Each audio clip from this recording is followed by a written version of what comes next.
The abyssal canyon cracked open the Badlands, interrupting the endless dusty ground with a scar of black. From a distance, it blended in with the landscape, a flat line on the horizon. Here, though, with her toes at the edge, Fia became very aware of how deep it was. The rays of sun only just touched the borders of the canyon. The rest fell into shadow as far as the eye could see. Delia heaved a sigh, standing near her with crossed arms. That's quite the climb we have before us. A fall would mean death. Any deaths would be an honorable sacrifice, if it meant stopping the Chaos Legion.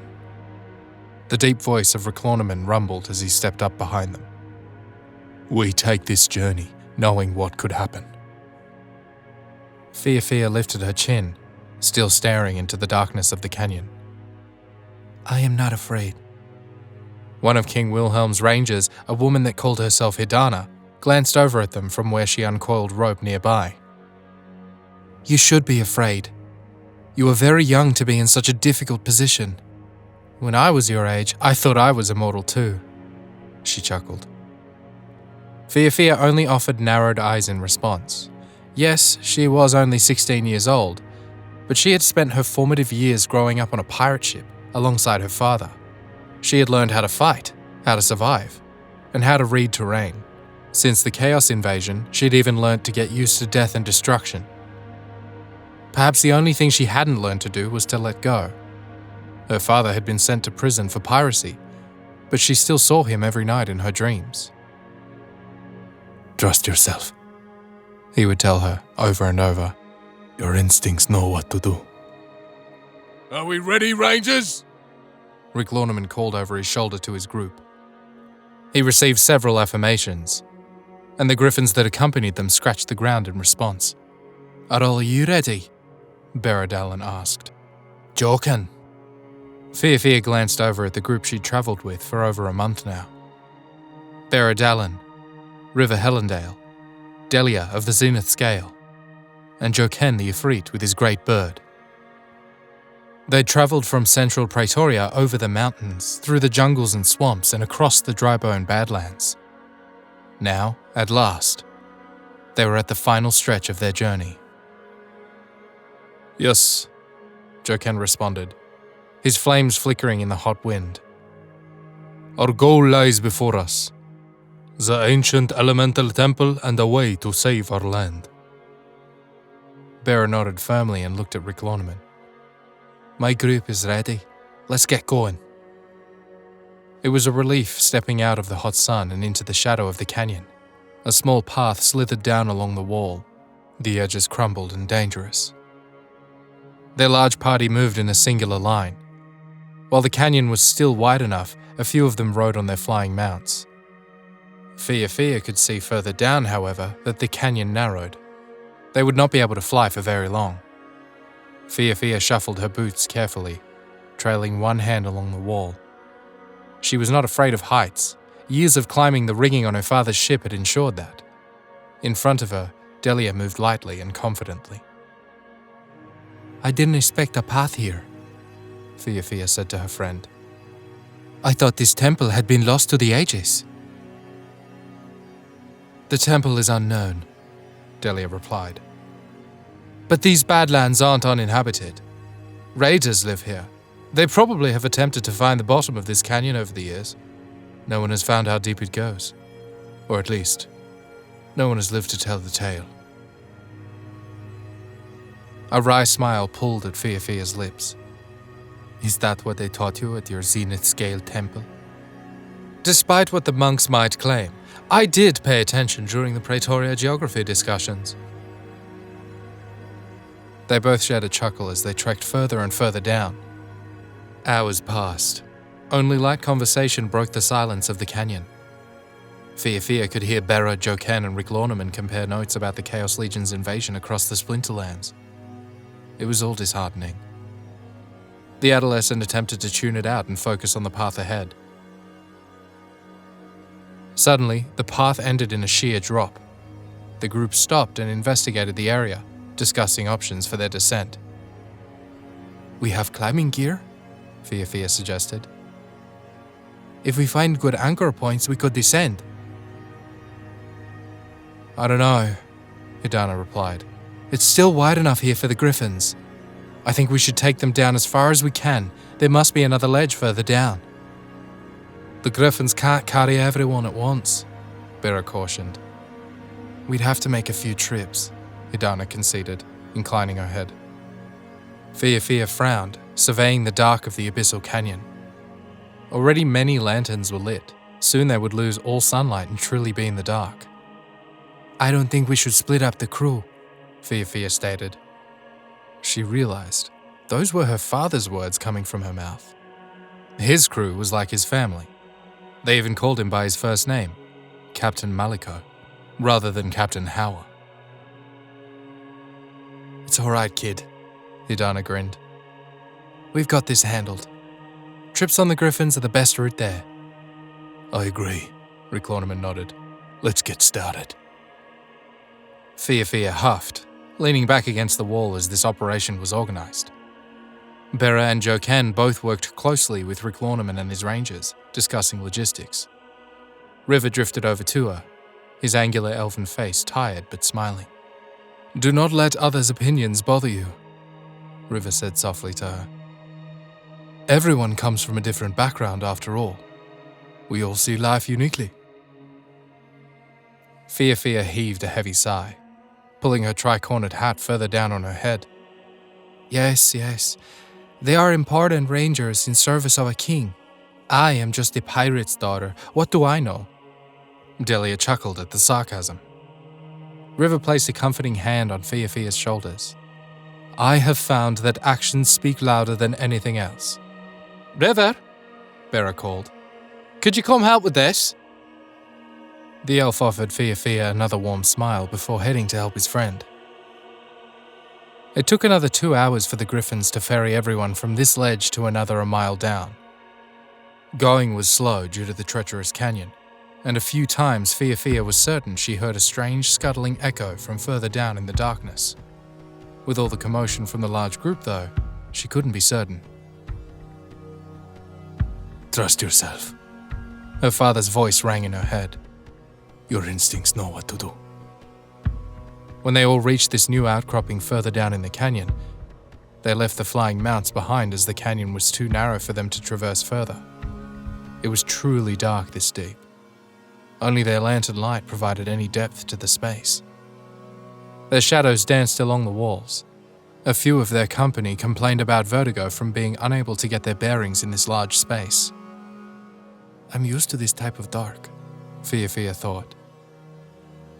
While sailing the ocean at night, the sea and sky became one, and it was entirely dark. It had frightened her as a little girl, but she had gotten used to it and learned to rely on her other senses. The group carried on, walking carefully along this new, natural path. Fia followed the line of lights, keeping her balance on the uneven ground. It did not take long before their lanterns brought into view a gaping hole in the canyon's wall. It yawned open like a great dark maw, burrowing deep into the rock. Swearing from some of the rangers accompanied this discovery. What is it from? Bera questioned. Reclornaman shrugged one shoulder. Who can say what lives down here? It burrows. You can tell by the way the rock is pushed outward. Delia's brow furrowed, and she leaned close to Fia. I don't like the look of this. Whatever made it was huge. Anxiety passed over Fia, speeding up her heart rate as she glanced further along the canyon walls. The flickering light revealed more and more of these holes, scattered around and below them. They're everywhere! Hidana exclaimed. Reclornaman turned to address the group, holding his light higher so everyone could clearly see him. Let's use extra caution. We don't want to disturb any creature that might still be around. It's the end of the line here as well. We have no other choice. It's time to bring out the climbing gear. With batons and thick coils of rope, climbing lines were secured to the walls. Hooking lanterns to their belts, the group got onto the ropes to make the long descent. The ropes vanished into utter darkness. All the group could do was hope that it wasn't much further. Fia expertly wound the rope around her body, securing herself before starting down. Beside her, Delia grinned. "You look like you know what you're doing. Did you used to climb rigging?" Delia asked. "All the time," Fia chuckled. She slowly worked her way down. The group was spread all around like spiders along a wall. Fia slid past one of the enormous holes, feeling small by comparison as she stared down it, and only into blackness. In this large space, only the lights of a handful of lanterns gave them any bearing. Fia did not have her own lantern, so she relied instead on her hearing and touch. The sounds of her companions breathing and grunting, the creak of the ropes, the tremors along the canyon wall. As Fia's boots pressed against the rock, she felt a stronger tremor. Frowning, she steadied herself, placing her feet fully on the rock to feel as much as she could. The tremor came from slightly to the left. It grew in intensity. She looked over, dark hair tumbling over her shoulder, to see the ranger Hidana passing before one of the large burrow holes. Realizing what was about to happen, Fia gasped and shoved herself violently off the wall, swinging with her rope. She reached out and grasped Hidana's rope, yanking her back just as a multi-legged creature burst out of the hole and snapped at her. "Shit!" Hidana exclaimed, slipping slightly on the rope from the sudden movement but quickly regaining her footing. Her eyes snapped wide as she saw what had emerged. It was a massive centipede. Its pincers arced upward, catching the light of the lanterns. Its many legs flailed through the air as it extended at least 20 feet out from the canyon wall. Its entry sent debris falling from the holes, pelting climbers below. In the darkness, Fia heard a man's scream sound out before it faded. Someone had fallen. An arrow fired upward from Rick Lorneman, striking the centipede in the head. It recoiled, but it was still alive. The canyon walls rumbled stronger. More creatures were coming. "Go! Now!" Rick Lorneman shouted. Fia scrambled downwards along with the others. Her boots slipped from the rock, but she reclaimed control, allowing the rope to slide around her forearms. It burned her skin, but she barely noticed. More massive centipedes burst from the holes, wriggling out into the air to snatch their victims. The group fought back even as they kept descending. Rick Lorneman's rangers used swords and bow and arrows, pelting the horrible creatures with assault after assault. One centipede got its pincers around Beradallen, but she thrust her sword deep into its head, greenish ichor splattering across her. Wrenching herself free, she dropped down further.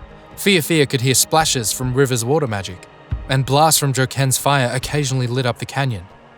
When that happened, she had a brief, clear view around her of the group rushing down the walls, fighting for their lives, and layers of multiple legs squirming in the air. A centipede burst from its hole beneath Fia, its pincers cutting through the rope of one of the rangers who fell screaming. It twisted around to look up at the pirate's daughter. "I've got this one," Delia announced. She twisted around her own rope, bracing her legs, and drew her bow and arrow in one fluid motion. She fired an arrow down, straight into the creature's eyes. It shrieked in pain and slithered back into its hole. "Good shot!" Fia called up to her friend. Delia flashed a white smile in response before another centipede erupted from a hole above them, biting onto Delia's rope. It yanked upwards, heaving the rope and its prey into its hole. Delia fired off another shot, but as her rope was thrashed from side to side, the arrow missed its mark. Gritting her teeth, she pulled out another arrow and took aim. The centipede clawed at the edges of its burrow, cracking the rock and sending debris down. Delia rolled out of the way and fired her arrow. It sunk through the centipede's jaw just as a falling rock cracked her on the head. The archer's body went limp and she fell. "Delia!" Fia screamed, reaching out for her. Fia's fingertips brushed Delia's shirt as Delia tumbled past her. A few yards below, one of the rangers lunged for her, but missed as well. Fia immediately loosened her grip on her rope, sliding down after her friend at breakneck speed. She passed spots of lantern light, shadows of her companions driving back the centipede successfully. Past Bera's shocked face as the dwarven leader realized what was happening. Still, Delia was out of reach and falling further and further away. Delia's rope was tangled around her, keeping her from dropping too quickly, but soon she would reach the end of the rope, and Fia would be unable to save her in time. Fia looked below her. It was so dark. But barely in the light, she could make out one of the extra-long climbing ropes swaying back and forth, in and out of the shadows. If she leapt, she could try to grab Dahdah and the rope, saving both of their lives. "I can't," she thought, eyes burning with tears. "It's too dark.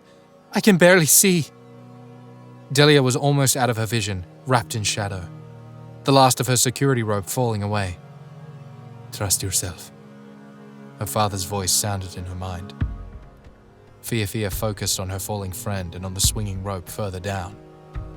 "Trust yourself. Your instincts know what to do." Fia shoved off, leaping through the empty open air. She was back on her father's ship.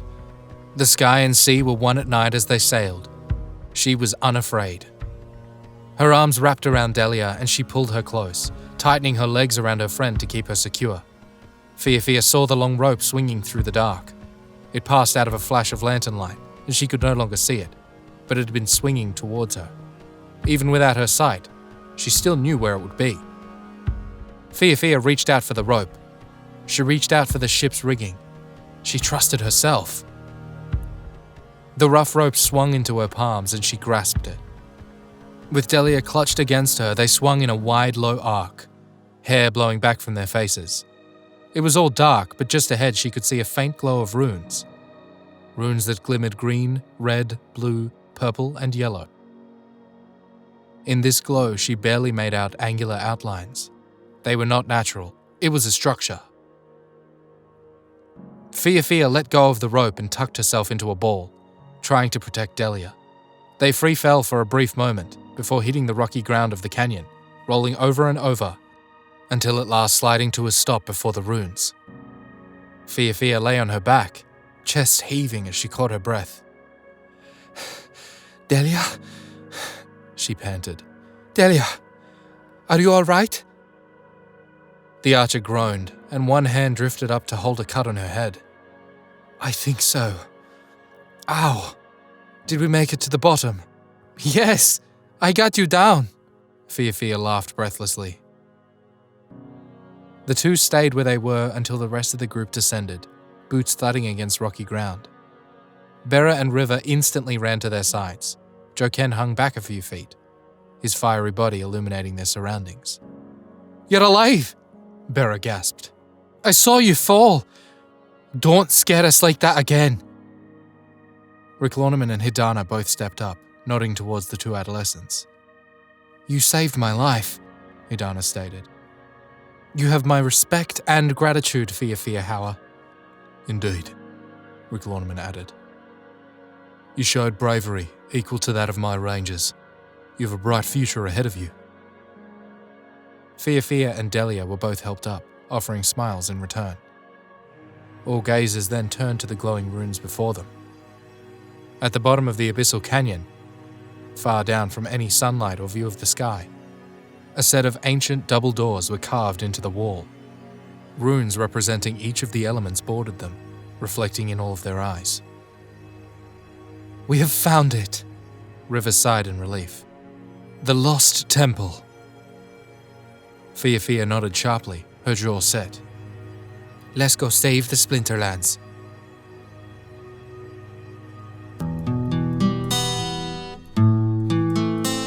The journey's coming to an end. The temple feels so near. The light fades as the group descends, and there's only one thing to fear. The monsters in the darkness. The monsters in the darkness. When your eyes can't see, trust your senses and never lower your defenses, 'cause there are monsters in the darkness.